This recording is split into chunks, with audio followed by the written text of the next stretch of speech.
তুমি এই গেটটাই তো আঙ্গাইয়া কাফের ঘরে দৌড়াইছিলা? বলে হ্যাঁ, এই গেটটা আবার একটু উঠাও, আমি একটু দেখতে চাই। বড় সুন্দর মনে হয় গতকাল তোমার দেখাইছিল।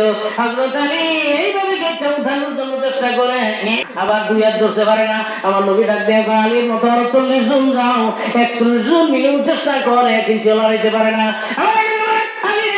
কি ব্যাপার? হযরত আলী বলেন, বুঝলাম না, গতকাল তো এই গেটটাই তো আমি এক হাতে উঠাইয়া কাফের করে দৌড়াইছি, কিন্তু আজকে কেন পারতেছি না? এখানে মেসেজটা নিয়ে নেন। হযরত আলীকে আমার নবী ডাক দিয়ে বলে, আলী রে, গতকাল তুমি আল্লাহর খুশির জন্য, আমি নবীর খুশির জন্য, ইসলামের পক্ষ থেকে পাক্কা ইমানদার হইয়া যখন কাফেরদেরকে দৌড়াইতেছিলা, আলী রে, তোমার হাতের সাথে আমার আল্লাহর কুদরতি হাত ছিল। হযরত আলীর শক্তি সম্পর্কে বলা হয়েছে, এক যুদ্ধের মাঝে মুসলমানদের সেনাপতি হলো হযরত আলী। হযরত আলী দেখে তাকাইয়া বিরাট বড় একটা গেট দেয়া তুলছে, একটা গেট দেওয়া। সাহাবীদেরকে ডাক দেয়া, এই গেটটা সকাল থেকে সরাইলা না? বলে সকাল থেকে আমরা বিয়াল বলতে বহু চেষ্টা করছি, একটা ইঞ্চিও লড়াই যাই না। হযরত আলী কয়, তাইলে খারো, আমি যাই। সাহাবীরা তো আমরাও যাইতাম নাই। আমি আলী গেলে তো বললাম দূর সর। হযরত আলী যায়া গেটের ভিতরে এক হাতে ধরে এভাবে গেটটা মাথার উপরে উঠাই দিয়েছে। আল্লাহু আকবার। শুধু উঠাই না, হাঁটুর মাঝে এইভাবে আঠা বানিয়ে দুটো ভাগ করছে, একটা ভাগকে ঢাল বানিয়ে কাফেরদেরকে দৌড়াইতে শুরু করছে। আল্লাহু আকবার।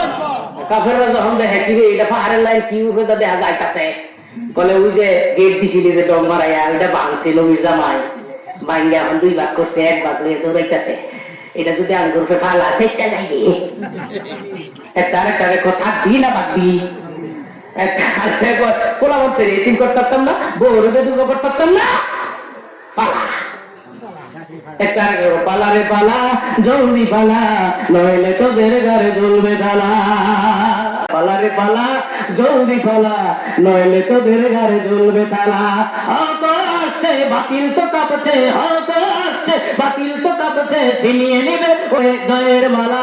পালা রে পালা, জলদি পালা, নইলে তোদের ঘরে ঝুলবে তালা। ইতিহাস থেকে যারা শিক্ষা নেয় না, এদের কপালে এমনই হয়। পরের কথায় জোরে করে চলে আছি, মেসোয়ার দেখে পায় কামানের ভয়। আমরা মুসলমান, আমাদের শক্তি তো মেসোয়া না রে, তাকবীর আল্লাহু আকবার। মুসলমানদের মেসোয়ার করে দেয় কাফেররা, কয় বড় বড় গাছ সবাই খায় আছে, এখান করে ধরলে বসার মতো গিলাল। নবীর কাছে খবর আসছে, নবীজি খবর রাখছেন নি।